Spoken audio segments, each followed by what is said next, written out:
Polysécure, épisode spécial, je suis avec Guillaume. Comment vas-tu? Salut, moi ça va super bien, toi? Très bien aussi. Tu as participé à la création du Hacklore, cette espèce de défaisage de mythes, mais qui a généré de la haine également sur Internet en même temps. On peut pas faire un ou l'autre. C'est un bundle de joie. Donc, on arrive avec ça. J'aimerais que tu commences notamment par expliquer la genèse de ce projet-là, que je trouve très intéressant parce que ça amène une discussion, mais bref. Oui, ben le projet que vous pouvez trouver à hacklore.org, donc hacklore, L-O-R-E.org. Il y a une lettre, puis dans le fond, je ne vais pas vous lire la lettre parce que ce serait trop long, mais l'idée de Bob Lord qui a créé ce projet-là, avec qui j'ai déjà travaillé dans le passé, c'était que on est un peu tanné d'entendre toujours les mêmes recommandations qui sont données aux gens, puis qui créent une quantité de recommandations que les gens qui connaissent pas la sécurité savent plus du tout où se retrouver, puis on leur fait perdre leur temps sur des choses qui ne vont pas vraiment améliorer leur sécurité ou réduire le risque. C'est comme par exemple le commun des mortels là, va pas avoir un zero day Bluetooth qui va être utilisé contre lui pour hacker son téléphone, mais la plupart des gens utilisent des écouteurs Bluetooth. Pour ceux qui sont sur la vidéo en ce moment, mes écouteurs sont Bluetooth. Bon, si j'ai un petit hacker Bluetooth l'autre bord qui peut nous écouter, c'est pas grave, ça va être public de toute façon. Mais ce qu'on dit pas, c'est si vous êtes vous travaillez dans la CIA, vous devriez utiliser des écouteurs Bluetooth. C'est ça qui est un peu perdu dans le message des fois. Donc Bob a écrit la lettre qui a été signée par un paquet de ciseaux très connus ainsi que d'autres moins comme moi. Puis tu sais, Bob, c'est un OG de San Francisco dans les années 90, travaillait chez Netscape, il était le premier ciseau de Twitter. C'est lui qui est arrivé chez Yahoo puis qui s'est rendu compte, au moment où il travaillait là, qu'ils se sont rendus compte de la méga breach de Yahoo. Puis après ça, il a travaillé pour le comité des démocrates, le DNC, après l'élection où il s'était fait rentrer dedans complètement par la Russie. Tu sais, fait qu'il y en a vu des vraies menaces.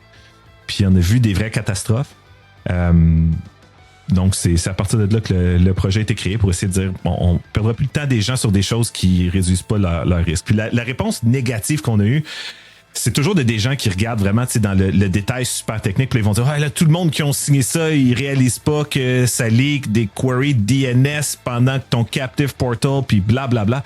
Ben oui, on le sait, là, on n'est pas épais parce qu'on a signé la lettre, puis on dit pas que tout est parfait, puis qu'il y a rien qui est vulnérable dans les trucs qu'on dit qui sont du Hacklore, donc une recommandation périmée, si on veut, qui a peut-être déjà été bonne un jour, peut-être pas, mais qui définitivement l'est plus maintenant pour le commun des personnes. Fait que l'idée, c'est pas de dire il y a aucun risque avec le Wi-Fi, il y a aucun risque avec le Bluetooth, il y a aucun, mais c'est plutôt de dire pourquoi on perd notre temps puis on fait perdre de l'argent aux gens à s'abonner à des VPN plutôt que de leur dire d'utiliser des password managers, des passkeys puis d'installer les updates sur leur device. En gros, c'est ça.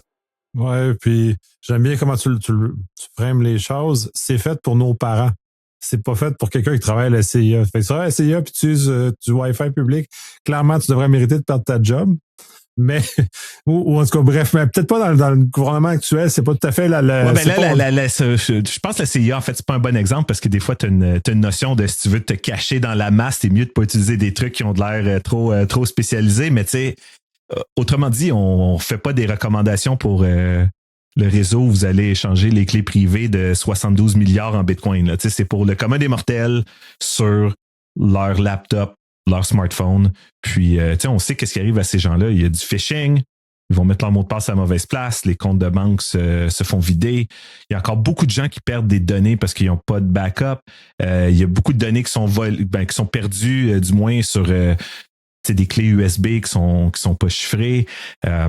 Les gens ont des postes de travail qui sont pas nécessairement à jour, qui n'ont pas de endpoint protection dessus ou que ça fonctionne pas bien. Tu sais, c'est des trucs de base qui mènent à la majorité des problèmes que le commun des mortels ont. Puis honnêtement, là, tout ce qu'il y a là-dedans, je l'applique à moi-même dans ma vie personnelle.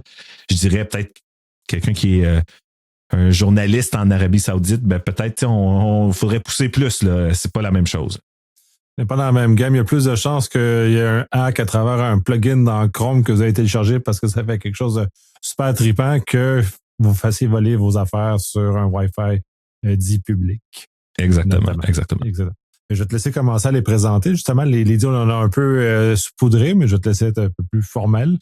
Ouais, ben en gros, dans la lettre, puis au fil du temps, on va en rajouter, j'imagine. On a les hack lore, donc ces avis périmés-là, puis on a aussi des recommandations. Donc, pour l'instant, on a 6 hack lore qui sont listés.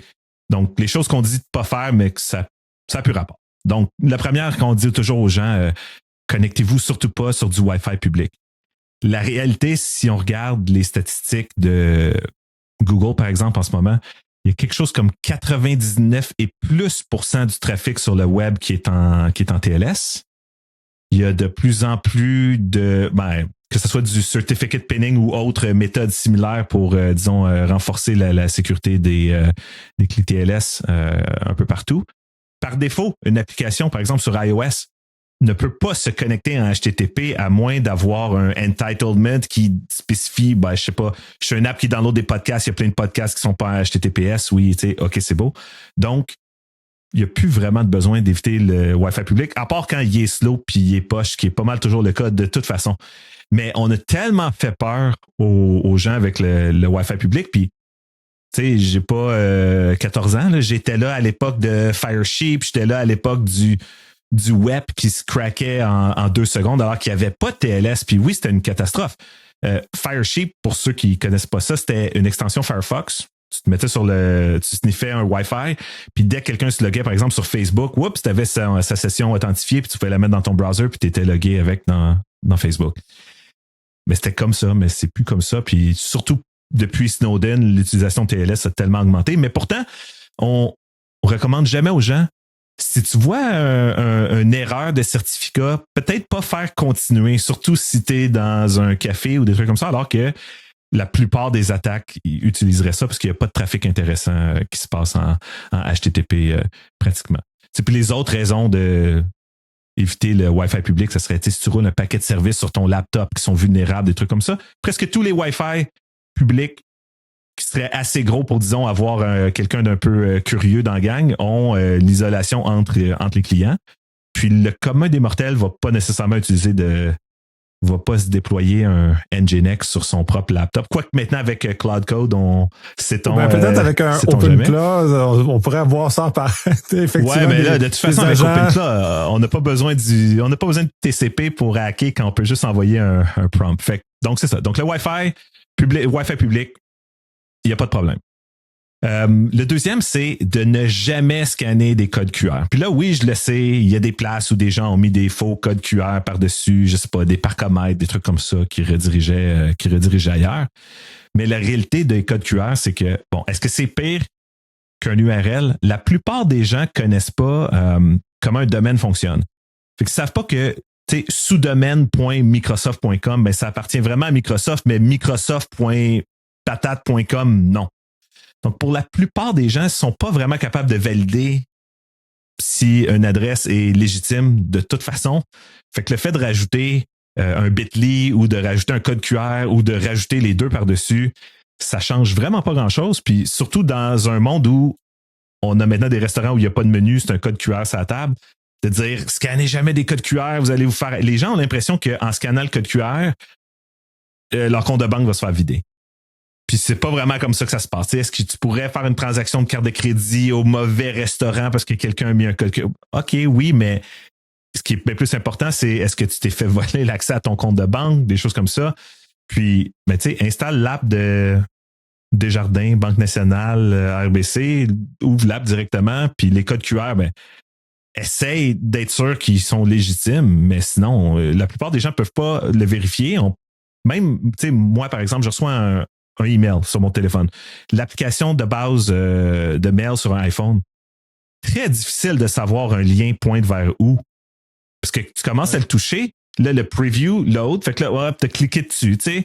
Je suis pas vraiment un target pour des zero day de Safari, mais là, oui, j'ai loadé la destination. Fait que c'est tellement difficile qu'au final, c'est une recommandation que personne ne peut vraiment appliquer. Tu sais, si les gens ont besoin d'utiliser des codes QR, ils vont les utiliser. Puis c'est tout. Puis de toute façon, on a beaucoup d'autres problèmes avec des liens qui pourraient être dangereux par la pub, par exemple. Par SMS, ce que tu mentionnes, c'est si ça fonctionne encore d'envoyer des liens par SMS, de spammer comme ça, puis que les gens cliquent. Code QR, on est plus loin dans l'histoire, fait que ça change strictement. C'est ça, mais le code QR, c'est qu'il peut avoir un peu...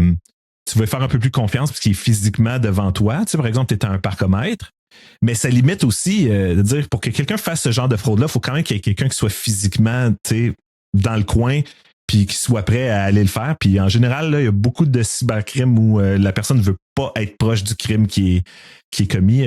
Question d'avoir aucune chance de se faire prendre. Fait que c'est pour ça, moi, ça m'inquiète pas du tout. Mais de dire, nous, on dit, arrêtez de dire aux gens de jamais scanner un code QR. Est-ce qu'on dit, quand tu scannes un code QR puis tu te demandes ton numéro d'assurance sociale, mets-le? Non, c'est pas ça qu'on dit, tu sais. Ben, c'est ça, il y a une question de contexte, puis on oublie d'enseigner aux gens qu'il y a un contexte quand tu scannes. Puis si tu scannes un code QR, c'est une chose une borne de paiement de stationnement et ça t'amène sur ton compte de banque, il y a peut-être lieu de se poser des questions puis de s'interroger sur la légitimité. Exactement. Plutôt, tu devrais jamais te loguer dans ton compte de banque si c'est pas toi qui es allé sur le site de la banque ou qui a ouvert l'app de la banque. Peu importe que ce soit un code QR, un lien par SMS, c'est la même chose que le phishing. Puis le problème, c'est que là, on en liste 6, mais c'est beaucoup d'informations pour quelqu'un qui ne comprend pas nécessairement comment ces menaces-là pourraient s'appliquer. Donc, le prochain, c'est vraiment un de mes préférés. C'est le fameux juice jacking. On dit aux gens, chargez jamais vos téléphones ou vos laptops par un port USB public. Bon, premièrement, il n'y a aucun cas répertorié de juice jacking qui a affecté une personne normale. Ça ne veut pas dire que c'est pas arrivé, mais encore une fois, c'est quelque chose qu'il faudrait que ça soit très bien visé à une personne spécifique parce qu'on sait, premièrement, les systèmes d'exploitation mobile sont beaucoup plus sécuritaires maintenant que quand le terme juice jacking a été inventé, je pense comme en 2014 ou quelque chose comme ça, où à l'époque, connecter un téléphone. Tu sais, le premier iPhone n'était même pas... il n'y avait aucun chiffrement. Tu te connectais à un USB, tu fais pas mal tout downloader. Il n'y avait pas de sécurité proprement dit. Les BlackBerry étaient un peu mieux dans ce temps-là, tu sais, mais les Pocket PC puis iPhone, c'était catastrophique. Ensuite, quand tu connectais un device USB, ça te demandait est-ce que tu fais confiance à cet ordinateur-là ou pas? Puis maintenant, on va encore un peu plus loin en disant si le téléphone est verrouillé, par exemple, il n'y a juste aucune activation USB qui est possible, puis des trucs comme ça. Mais donc, on n'a jamais vu ça être utilisé contre une personne normale. C'est juste... On n'a aucune preuve que ça soit arrivé. Mais en plus, on sait qu'un Zero Day pour iOS ou Android, ça vaut super cher. Fait que là, si on est en train de me dire que dans les aéroports du monde, il y a des Zero Day iOS puis Android qui valent 1 million, qui traînent un peu partout, j'ai comme l'impression qu'il y a quelqu'un qui irait les chercher. Tu sais, si tu t'en sers pas à bon escient pour viser, tu sais, une personne très spécifique, tu vas le perdre, ton Zero Day, ça sera pas très long. Fait que moi, quand on me dit charge jamais de l'aéroport parce que tu vas te faire hacker ton téléphone, je dis, on devrait peut-être plutôt dire aux gens, cliquez pas Trust this device quand vous utilisez un truc USB qui n'est pas à vous, mais que ce soit un port USB à l'aéroport ou que ce soit dans votre auto de location, juste parce que vous ne voulez pas que les contacts se synchronisent ou utiliser CarPlay, Android Auto au lieu de se synchroniser en Bluetooth, garder les données dans votre téléphone, ça c'est une chose, mais dire les ports USB, non, c'est vraiment pas un problème, puis ça fait juste peur aux gens pour absolument aucune raison. Mais comme le Wi-Fi, les ports USB sont très souvent terribles et très lents dans les aéroports. Fait que je ne l'utilise pas, mais c'est pas parce qu'il me fait peur, c'est juste parce que j'ai pas le temps de niaiser. De toute façon, ils marchent généralement même pas, ces ports USB-là. Ils sont brisés une fois sur deux. Si tu ne pognes pas un choc électrique au passage parce qu'il est mal grandé, c'est plus dangereux de te pogner un choc électrique. C'est ça, ouais, électriquement dangereux, mais qu'est-ce qui est cool pour ça, par exemple, maintenant que tu as de la charge par induction un peu partout, ça a tendance à pas être super rapide, mais il marche, les gens les manipulent moins, tu déposes ton truc dessus. Donc, arrêtons de dire au monde de ne pas utiliser des ports USB pour charger leur téléphone. Parce que de toute façon, il y en a plein. Hein. Maintenant, il y a même les batteries qu'on peut emprunter à l'aéroport. Tu mets ta carte de crédit, ça te donne une batterie, tu peux charger, tu peux la traîner avec toi. Qui dit que ces batteries-là sont pas en train de hacker les téléphones de toute la planète, si on pense vraiment comme ça, puis personne ne s'en est jamais rendu compte. On est dans Mr. Robot, là, les deux pieds. Là. Ouais, mais c'est ça, mais personne n'a besoin de faire ça pour aller chercher ce qu'ils ont de besoin. Tu sais, le cybercrime n'est pas en train de faire faillite parce que les ports USB ne sont pas utilisés pour loader du malware dans tous les téléphones. Donc, la prochaine, ensuite, c'est éteindre le Bluetooth, NFC, tout ce qui serait sans fil. Est-ce que c'est impossible qu'il y ait des vulnérabilités en Bluetooth? Non, il y en a eu, puis il va continuer d'en avoir. Puis d'ailleurs, il y a quand même pas mal de ces vulnérabilités-là qui sont au moment du pairing. C'est-à-dire, j'ai des nouveaux écouteurs, je les mets en mode pairing. Si ça donne que tu es proche, tu vas peut-être être capable d'intercepter la clé, puis dans le futur, tu vas être capable de décrypter mes conversations. Ce genre de vulnérabilité-là, c'est extrêmement difficile à exploiter dans le sens qu'il faut que tu sois à côté de moi en tout cas, disons, assez proche pour une antenne au moment où je fais mon pairing. Donc, pour le commun des mortels, c'est absolument pas un problème. Puis quand on leur dit, mettez à off le Bluetooth, automatiquement, on perd de la crédibilité. La plupart des gens utilisent une souris Bluetooth, utilisent des écouteurs Bluetooth, utilisent des claviers Bluetooth. Puis la plupart de un clavier et une souris Bluetooth, dans bien des cas, c'est pas mal plus sécuritaire qu'un clavier sans fil, cheap, avec une dongle RF super cheap, que c'est encodé et non pas chiffré. Donc, on dit, utilisez pas le Bluetooth. Ben, OK, c'est beau, je vais utiliser mon clavier à 12$ Amazon Special, qui est probablement trois fois pire. Puis surtout, tout ce qui est la visibilité des téléphones avec le Bluetooth, encore une fois, c'était catastrophique. Il y a peut-être, 15 ans, c'était assez facile de mettre une antenne Bluetooth dans ta rue puis de voir toutes les autos qui passaient puis d'avoir les numéros de série disons les MAC adresses des connexions Bluetooth. Les téléphones aussi étaient toujours visibles en Bluetooth. Mais maintenant, c'est plus le cas, ils sont plus visibles, il y a de la rotation de clés. Si vous n'êtes pas dans l'écran pour rajouter un nouveau device Bluetooth, le téléphone, il n'est pas nécessairement en train de broadcaster son existence. Mais c'était vraiment catastrophique en, 2010 à 2014. Mais maintenant, c'est plus du tout le cas. Donc, Bluetooth. Ouais, c'est ça, comme tu le mentionnes, c'est des choses du passé. Puis comme le Wi-Fi, c'est des choses du passé. C'est des recommandations qui ont déjà été valides pendant un temps où la technologie n'était pas mature. Puis que de toute façon, on n'aurait jamais dû mettre ça dans les mains des gens de toute façon à ce moment-là. C'était dangereux. Puis on est resté avec ces recommandations-là depuis. Ouais, parce mais que c'était dangereux, mais encore une fois, quelque chose qui demande que quelqu'un soit localement proche de toi. Oui, c'est sûr qu'il y a des gens qui vont l'exploiter, mais c'est pas nécessairement une catastrophe planétaire. Mais encore une fois, c'est quelque chose qui revient à la mode, des fois, comme par exemple, Kamala Harris a comme partie une nouvelle mode avec ses earbuds Apple avec le fil, parce qu'elle utilise rien qui est sans fil pratiquement. En tout cas, définitivement rien qui est Bluetooth, mais tu sais, je pense que c'est pas le même genre de menace que Kamala Harris va subir versus moi quand je suis en train de magasiner à l'épicerie puis que j'écoute un podcast là, tu sais. On n'est pas du tout dans la même zone. Puis même encore là, les technologies Bluetooth ont beaucoup avancé depuis. On n'est plus dans le même état où on était il y a 5, 10, 15 ans de ça. Ouais. Mais comme tu dis, c'était sauf qu'il y en a qui vont dire oui, mais tu sais, tel device est encore catastrophique. Puis, mais c'est pas grave, on n'entend pas des gros problèmes dans le monde parce que les gens ont laissé leur Bluetooth à on. Tu sais, oui, il y a des choses drôles qui se passent. Là, comme je pense il y a 2 ans, à DEF CON, il y a quelqu'un qui spammait le truc de setup d'un Apple TV là, qui te demande si tu veux le setuper avec ton téléphone. Ouais, tout le monde avait ça. J'ai vécu mais c'est ça, mais c'est juste agaçant. Puis là, tu fais comme là, j'ai juste fait shit, j'ai oublié d'activer mon mode lockdown parce que je trouve DEFCON. Ouais, non, mais c'est ça, mais exactement. Mais même encore là, ça n'a pas. Je veux dire, c'était gossant. Oui, est-ce qu'il y a eu des denial of service justement sur des protocoles sans fil sur l'iPhone? Oui, il y en a eu. Puis c'est quoi? C'est l'année passée, là, les gens dans le train, des fois, se faisaient rebooter leur téléphone par quelqu'un qui faisait un paquet. Mais tu sais, encore là, pas un très gros problème. Ça, je pense que c'est une vulnérabilité dans AirDrop ou quelque chose comme ça. Le prochain qu'on a dans notre liste, dire aux gens d'effacer leurs cookies. Celui-là me sidère parce que c'est tellement niaiseux. Parce qu'en effaçant leurs cookies, on fait que les gens sont jamais logués in dans quoi que ce soit, qu'il n'y a pas de préférence qui suit, puis donc on les met dans un mode où ils sont toujours en train de retaper des mots de passe, rentrer dans... Tu sais, puis je comprends, là, ma session bancaire est pas mal moins longue que ma session pour aller lire 404 Media qui expire à peu près jamais. Puis c'est bien correct. Je veux pas qu'il expire puis que je suis obligé de rentrer. Puis les gens ont juste peur des cookies. Les cookies, c'est quasiment comme tu disais, c'est un virus.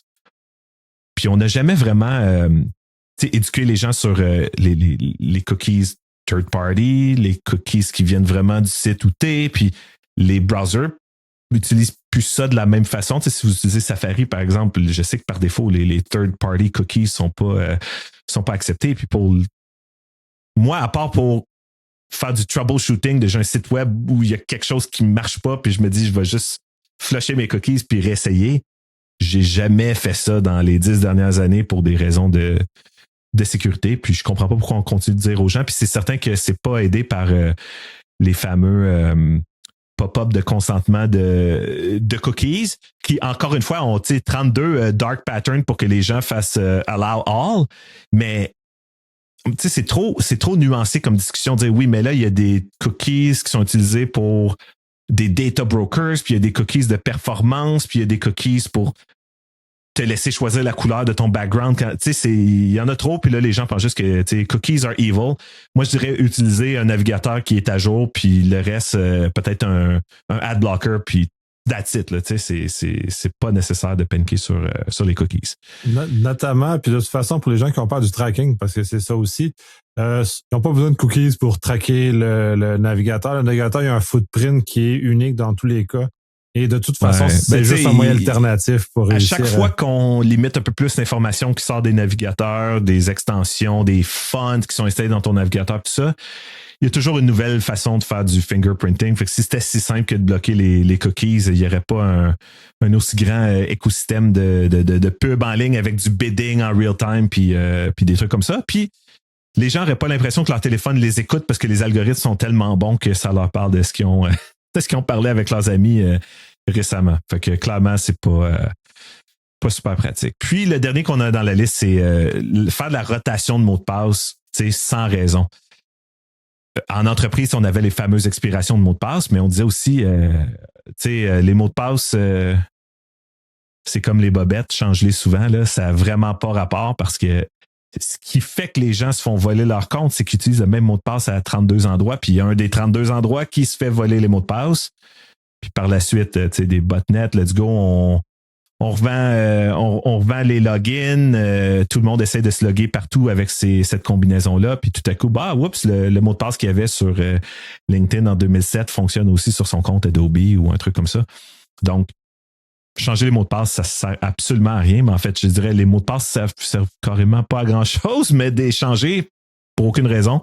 Encore une fois, on fait juste, on donne une quantité de travail aux gens qui est énorme pour aucun bénéfice. Si je regarde dans mon password manager, vite comme ça, là, je sais pas, je te dirais, j'ai au moins 600 mots de passe dedans. Ça, c'est mon password manager personnel.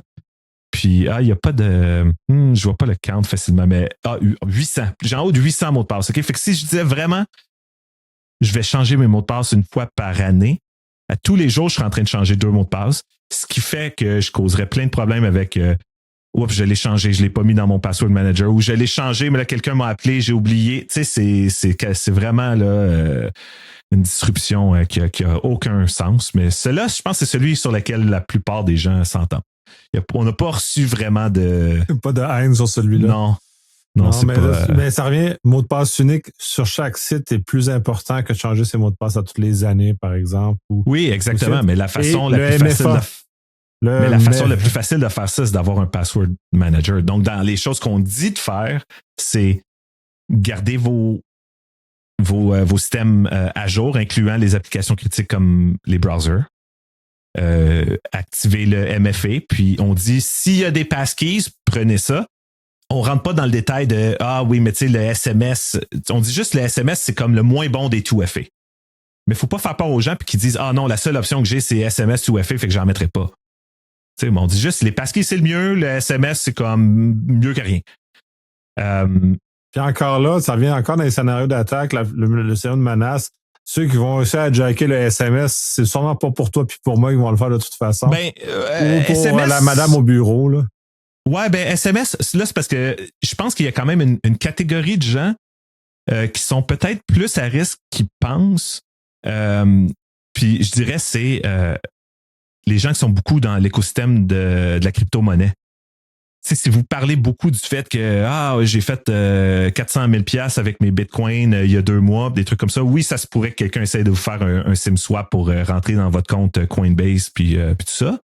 Mais c'est assez spécifique à cet écosystème-là. Ouais, c'est ça, c'est très étroit parce qu'il n'y en a pas. Moi, ça m'arrivera probablement pas. Que je le fais pas non plus. Non, mais toi, t'as pas fait 400 000 $ la semaine passée en Bitcoin. Non, ça vaudrait même pas la peine. Moi, je suis pas dans ce range-là de toute façon. Mais c'est ça, mais c'est des ranges très, très spécifiques dans des communautés de quoi la crypto-monnaie est intéressante. Puis ça, c'est pas mes parents non plus. Là. C'est une catégorie de gens qui sont d'ailleurs très nerveux avec leur crypto-wallet de toute façon. Là. Ouais. Ben, en tout cas. Sans commentaire. Est-ce qu'on va souhaiter qu'ils soient assez nerveux pour mettre les mesures en place? Disons, ça dépend lesquels. Il y en a qui sont beaucoup plus nerveux que d'autres. Mais encore là, si on pourrait faire un épisode complet sur un crypto wallet, non seulement tu veux que jamais personne réussisse à te le voler, mais tu veux jamais le perdre non plus. Fait que tu as quand même une difficulté de disponibilité versus confidentialité assez intéressante. Mais tout ça pour dire que les recommandations qu'on a, c'est des updates, MFA, utiliser des passphrases pour votre password manager, donc utiliser un password manager, puis c'est tout. Puis pour la plupart des gens, c'est suffisant. Tu sais, quelqu'un qui utilise, je sais pas, un Mac qui est à jour avec Chrome ou Safari qui est à jour, qui a mis l'authentification 2 facteurs sur son compte Apple, Facebook, sa banque, parlant des fois où tu n'auras pas le choix d'utiliser SMS parce que la plupart des banques ne supportent pas mieux. High Five Wealthsimple qui supporte maintenant les passkeys, mais qui ne supporte pas de désactiver les mots de passe. Fait who cares? Desjardins aussi supporte les passkeys, étonnamment. OK, cool. Fait que ça commence à se passer un peu. Donc, c'est ça. Les recommandations sont vraiment autour de, tu sais, garder vos trucs à jour, utiliser des longs mots de passe pour votre password manager où vous allez mettre des mots de passe différents. Puis là, on a aussi des recommandations dans la lettre pour les organisations ou les gens qui font des logiciels, mais c'est pas pour le public. Puis originalement, Bob a sorti la lettre autour de Thanksgiving aux États-Unis parce que le but, c'était on va donner un sujet de conversation aux gens qui va peut-être être un peu plus cordial que les autres sujets dont ils peuvent discuter à Thanksgiving aux États-Unis en 2025. Effectivement. C'est Hacklore en gros. Puis je pense, il y a beaucoup de choses qu'entre nous, là, on pourrait rentrer dans le détail, tu sais, le Wi-Fi, OK, là, le DNS, puis là, comment ARP fonctionne, puis tu sais, rentrer vraiment ultra dans le détail, puis voir des scénarios fous. Puis d'ailleurs, quand on a posté la lettre, il y a quelqu'un qui a monté, je me souviens plus du nom du site, malheureusement, qui avait monté tout un site web qui te faisait un questionnaire sur tes connaissances réseau pour à la fin dire, mais t'es vraiment cave, tu dis qu'on peut utiliser du Wi-Fi public, mais t'es au courant de tous les problèmes qu'il y a. Non, c'est justement parce que je sais c'est quoi les problèmes, puis parce que je le sais que dans la vraie vie, ce n'est pas un problème. Je dis pas que la technologie est parfaite, mais je pense que le Wi-Fi, c'est probablement celui qui a généré le plus de discussions, disons. Puis je pense qu'en gros, c'est que les gens ont de la misère à départager différents threat models entre c'est quelqu'un qui fait juste être en vacances à l'hôtel puis qui utilise le Wi-Fi de l'hôtel pour regarder Netflix versus je sais pas là, tu sais, un scénario vraiment à risque très élevé. Fait que c'est de là que ça vient. Tu sais, je veux dire, de tous les gens avec qui on s'est obstiné un peu, il n'y en a pas un qui était tu sais, qui avait tort techniquement, mais c'était toujours, mais tu comprends pas vraiment la conversation, si on veut. T'sais, si tu le comprends, puis tu penses que tu es une cible, puis tu sais comment ça fonctionne, mais tu sais, go for it. Mais moi, personnellement, un des trucs que je change sur Mac puis iOS, par un profil, il y a une setting qui permet de ne même pas pouvoir accepter un certificat qui a une erreur. Puis pourquoi je fais ça? Ben parce que ça me force à configurer tous mes trucs IoT comme il faut avec des vrais certificats parce que sinon ma vie est une catastrophe. Puis aussi parce que quand j'arrive sur un Captive Portal ou quelque chose comme ça, je ne vais pas accidentellement dire OK dans mon app de mail ou quelque chose comme ça. Même si je le faisais, les chances qu'il y ait quelqu'un qui attendait que je fasse ça pour voir mon mot de passe sont super faibles. Mais tu sais, pourquoi se le faire demander quand on veut pas dire oui? Juste mieux de pas avoir le prompt. Puis malheureusement, cette option-là n'est pas disponible dans l'interface des settings. Il faut vraiment la pousser par un profil. Mais c'est plus ce genre de recommandations-là que je trouve qui est utile. Fait que pour ceux qui veulent voir des gens peut-être s'obstiner au sujet du Hacklore ou poser des questions pour partir une petite flame war. Je sais qu'il va y avoir un panel sur le Hacklore à Secure. Yes, Alexis de Région-K a organisé un panel de ce côté-là, c'est moi qui vais animer. Et justement, je vais m'arranger pour mettre un peu plus de bisbille à travers tout ce monde-là, justement, pour qu'on puisse parler ouvertement et plus techniquement aussi, puisque là, l'objectif, là, c'était pas de parler techniquement, là, c'était d'aller et de commencer à parler de nos différents modèles de menaces, qu'est-ce que c'est, pourquoi on est fâché. Pourquoi notre chemise est en feu puis on veut juste tout détruire. Donc, effectivement, on va aborder ça de façon plus précise. C'est ça, c'est parce que, tu sais, c'est sur un spectrum, là, tu sais, d'un côté, tu pourrais avoir la personne qui, ben oui, j'ai installé OpenClaw, je l'ai logué dans tout ce que j'ai dans ma vie puis il roule 24/7 sur mon Mac. Puis de l'autre côté, tu as la personne qui va dire, si tu utilises autre chose que Cubes OS, t'es reckless, là, tu sais. Puis il est comme un juste milieu entre les deux, je pense. Puis si on fait pas du bruit pour des choses inutiles, ben quand on aurait quelque chose d'utile à dire, il y a plus de chances que les gens nous écoutent. Fait que l'année passée, d'ailleurs, j'avais fait une présentation à Secure qui touchait sur certains de ces sujets-là, mais il n'y avait pas encore le site web de Hacklore. Puis ceux qui écoutent, qui sont intéressés, je vous inviterai à aller sur le site de Hacklore. Bob, il y a même une newsletter quand même assez intéressante. Puis on cherche aussi des nouveaux exemples de Hacklore si vous en avez. Ou des nouvelles implémentations comme cette semaine, j'ai remarqué que pour ceux qui connaissent Bromium, qui était une startup de sécurité de micro-segmentation, je pense autour de 2014, 2016, quelque chose comme ça, qui était une compagnie qui faisait des micro-VM, un peu un genre de Cubes OS commercial pour Windows, disons, là, qui gérait quelle application voit quoi, tout ça. Cette compagnie-là s'est fait racheter par HP. Maintenant, ça s'appelle HP Wolf Security. Puis il y a une version commerciale qui est un peu l'ancien Bromium, là, qui laisse mettre des règles entre les apps et tout ça. Mais il y a même, c'est inclus sur certains laptops HP, même si tu te l'achètes par toi-même. Ce qui veut dire qu'en ce moment, si tu achètes un laptop HP quand même assez haut de gamme, des modèles entreprise, mais tu te l'achètes juste pour toi, mais quand tu vas brancher un chargeur USB qui n'est pas de marque HP, tu vas avoir des gros warnings qui vont dire comment c'est très dangereux d'utiliser un chargeur qui n'est pas de marque HP. Tu sais, tu l'as peut-être pas payé assez cher, puis c'est pas eux qui ont profité, donc tu étais très au risque. Mais Bromium, c'était un truc qui était surtout vendu au Department of Defense. C'était pas sur un laptop que tu as pris au Best Buy. Oh, donc, les fils se sont croisés. Il y a un gars en marketing qui fait hey, on a ça, on pourrait mettre ça partout, puis on aurait, comme les cartouches d'imprimante, on pourrait faire encore plus d'argent avec des choses les cartouches d'imprimante, c'est un autre bon exemple. Je me souviens pas si c'est Epson ou HP ou Canon, mais ils utilisent la sécurité pour ça. Il y en avait un à un moment donné qui avait dit utiliser des cartouches d'autres marques, ça pourrait exploiter des vulnérabilités dans votre imprimante. Puis moi, je me dis, arrange ton imprimante, mais... Mais donc, il y a toujours comme des nouvelles implémentations comme ça du Hacklore. Fait que là, j'ai dit à Bob hier, justement, je dis, bon, on a maintenant un Hacklore as code qui est que HP Wolf sur les laptops HP te chiale après si tu utilises un chargeur d'une autre marque parce que c'est dangereux. Donc, si vous avez d'autres exemples comme ça, là, envoyez-moi-les sur LinkedIn ou sur Mastodon ou directement à Bob si vous êtes sur sa newsletter. Cool. Merci beaucoup. Très intéressant. Merci à toi, puis bonne chance avec le panel. Je pense que ça va brasser. Ça va avoir du fun.